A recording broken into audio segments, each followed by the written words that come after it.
El amor no se irrita, no guarda rencor. Primera de Corintios capítulo 13, verso 5.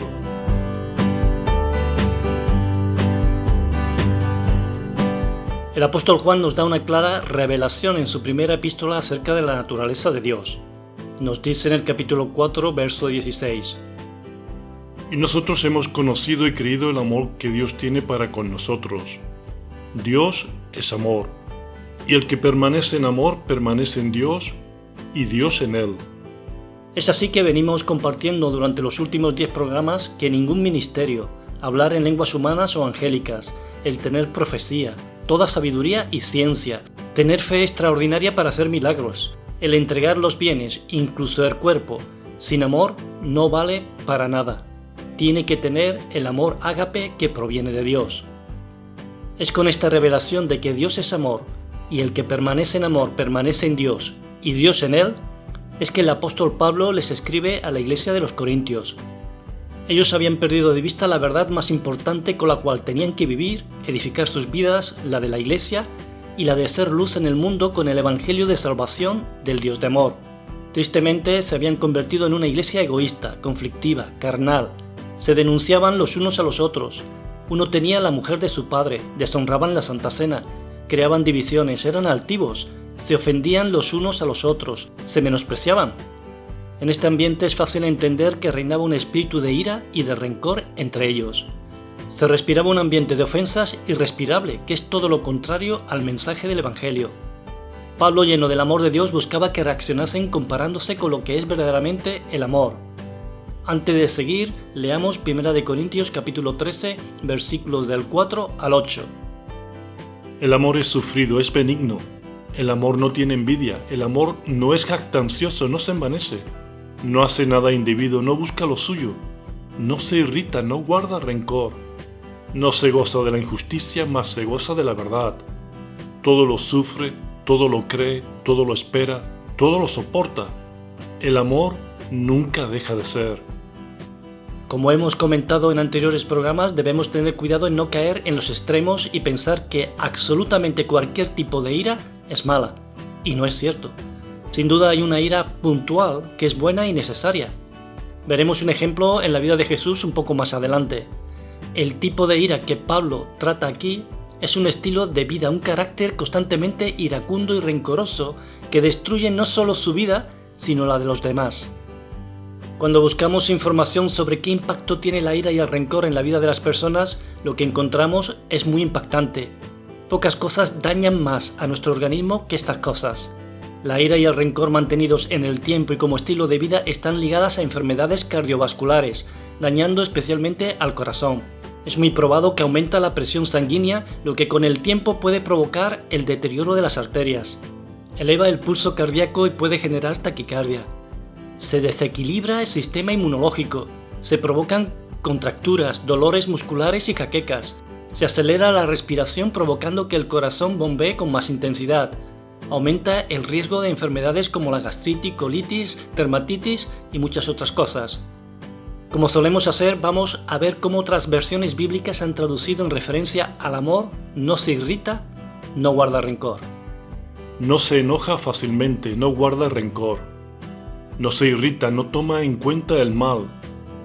No se irrita, no toma en cuenta el mal recibido.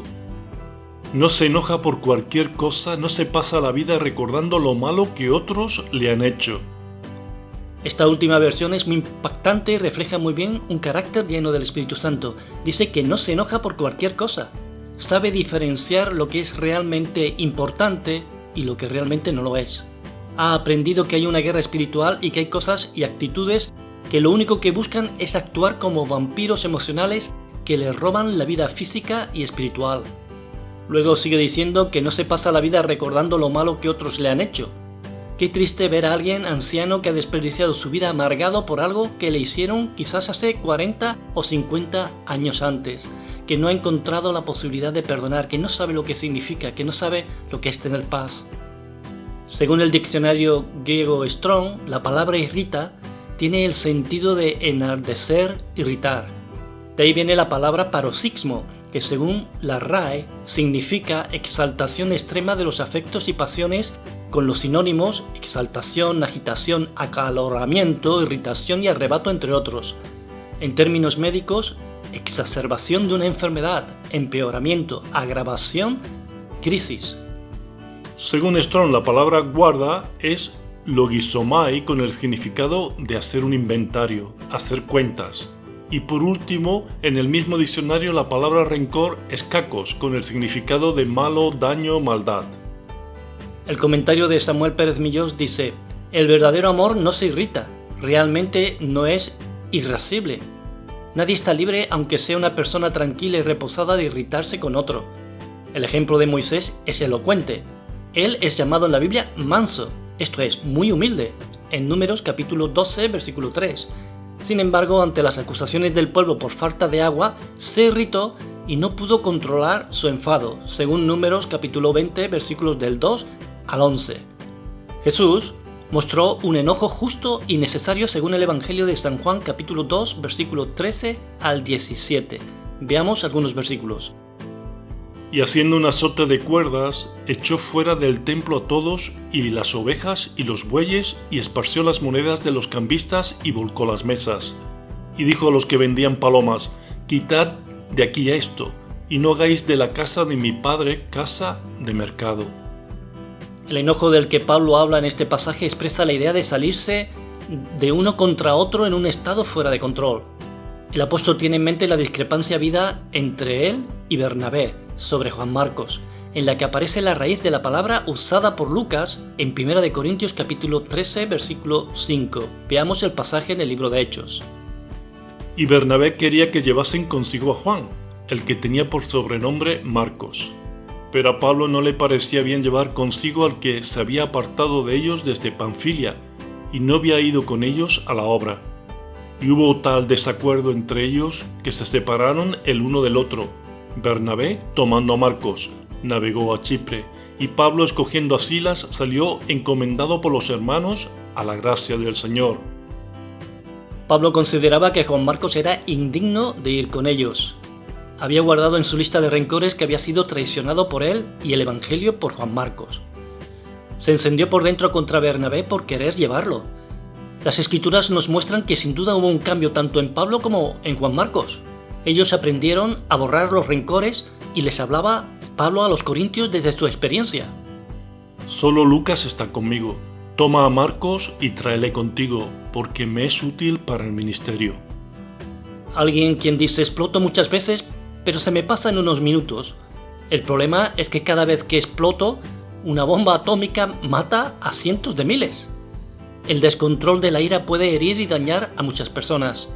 En la iglesia de Corintios muchos sentían lo que podían llamar una ira santa, según su punto de vista, contra las acciones o las actitudes de otros, pero al final era ira descontrolada.